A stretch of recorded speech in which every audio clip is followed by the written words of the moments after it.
Selamat berjumpa kembali tuan-tuan dan puan-puan, dan topik kita seterusnya ialah nilai dan etika koperasi dan hubungannya dengan tadbir urus.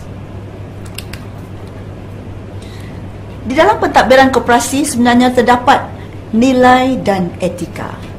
Setiap koperasi hendaklah mengamalkan nilai-nilai koperasi di dalam pentadbirannya, manakala setiap anggota pula hendaklah mengamalkan etika koperasi. Mari sama-sama kita lihat apa yang dimaksudkan dengan nilai-nilai koperasi dan etika koperasi itu, tuan-tuan dan puan-puan.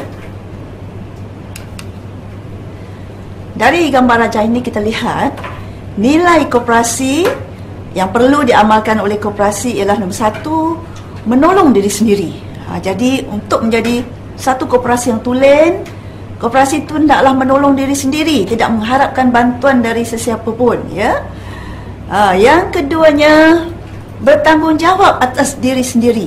Jadi tuan-tuan dan puan-puan, apa-apa saja yang berlaku kepada koperasi, senang, susah, semuanya adalah tanggungjawab koperasi itu sendiri.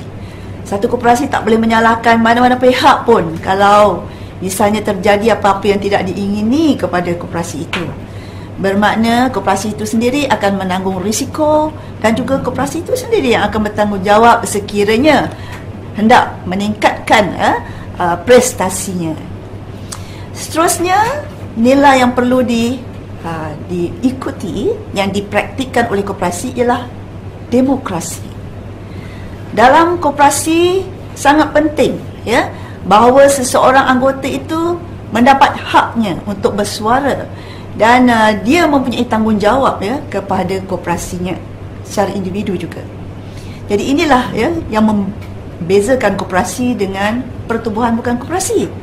Kerana kalau di dalam sesuatu syarikat, kadang-kala, ya, pegangan syarikat itu yang menjadi ukuran untuk sesuatu suara itu untuk didengar.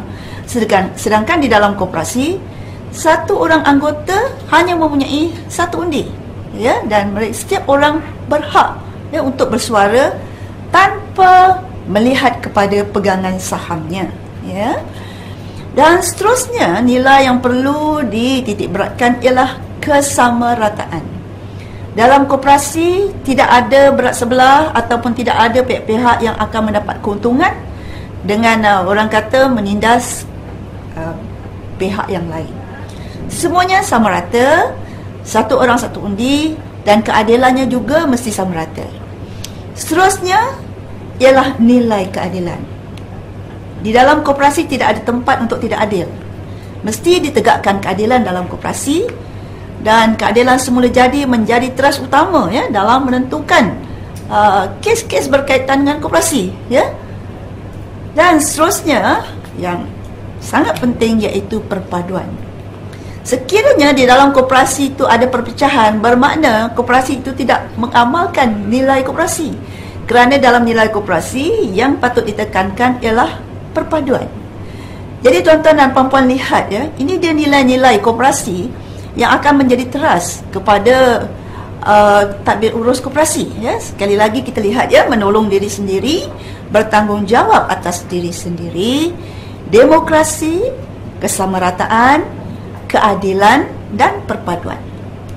Baik, kita lihat pula nilai etika. Nilai etika ini perlu diamalkan oleh anggota koperasi, tuan-tuan dan puan-puan.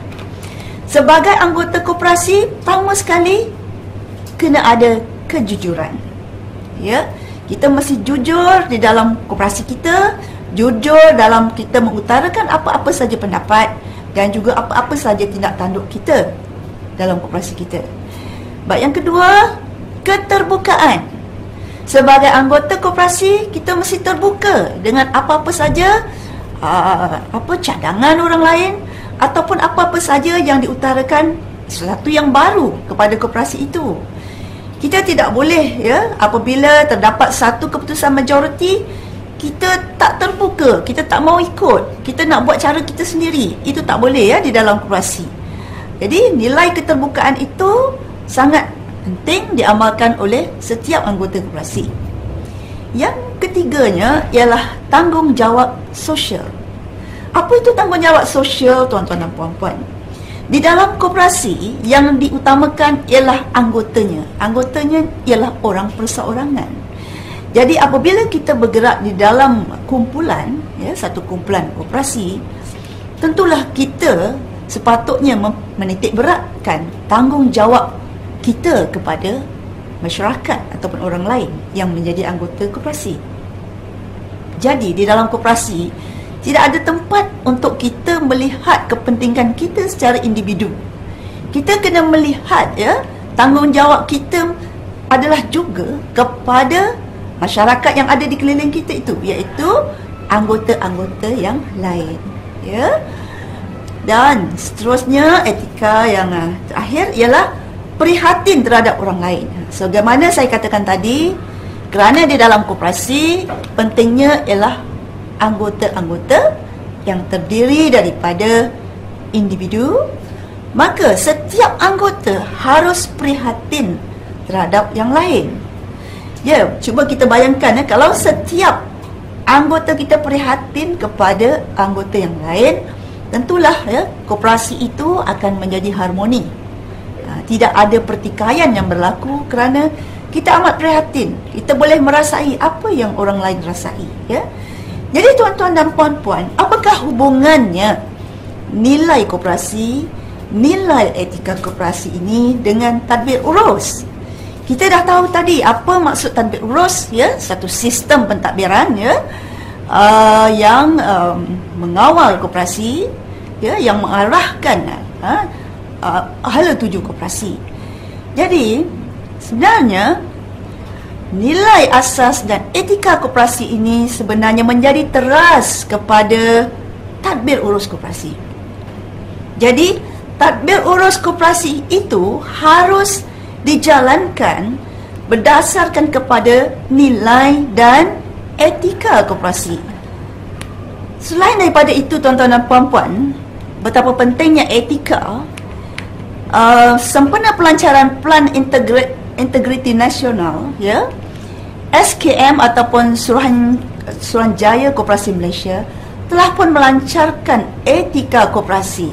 Kalau tadi kita ada etika koperasi yang patut diamalkan oleh anggota, sekarang kita juga ada etika koperasi yang patut diamalkan oleh koperasi sendiri, atau yang ringkasnya dipanggil etiko. Mari kita lihat apakah etika yang dilakarkan. Yang pertama, yakin dan komited untuk mendukung prinsip koperasi. Jadi tuan-tuan dan puan-puan, sebagai badan koperasi, kita kena yakin untuk mendukung prinsip koperasi. Kita kena komited untuk mendukung prinsip koperasi yang tujuh, yang telah kita tahu awal-awal lagi tu. Kalau kita tak percaya kepada prinsip koperasi, maka bagaimana kita nak mentadbirkan koperasi? Kerana badan koperasi, prinsip koperasi itulah yang membezakannya dia daripada badan-badan perniagaan yang lain. Yang kedua, bertindak dalam batasan dan kawalan perundangan. Kita sudah faham bahawa di dalam tadbir urus koperasi, perundangan sangat penting. Perundangan merupakan salah satu daripada mekanisme kawalan tadbir urus koperasi. Jadi koperasi harus bertindak dalam batasan undang-undang. Kita ada akta koperasi, kita ada juga pekeliling, ketua pendaftar, kita ada juga undang-undang kecil koperasi, kita juga ada aturan koperasi. Kesemuanya ini menjadi batasan untuk segala tindak tanduk kita. Kita patut meningkatkan profesionalisme dalam pengurusan koperasi. Kita patut mengutamakan juga kepentingan koperasi dan juga prihatin dan peka terhadap persekitaran. Jadi tuan-tuan dan puan-puan, kita berhenti dulu setakat itu dan kita akan teruskan nanti untuk melihat kepentingan tadbir urus ini di dalam strategi dasar koperasi negara. Sekian, jumpa lagi.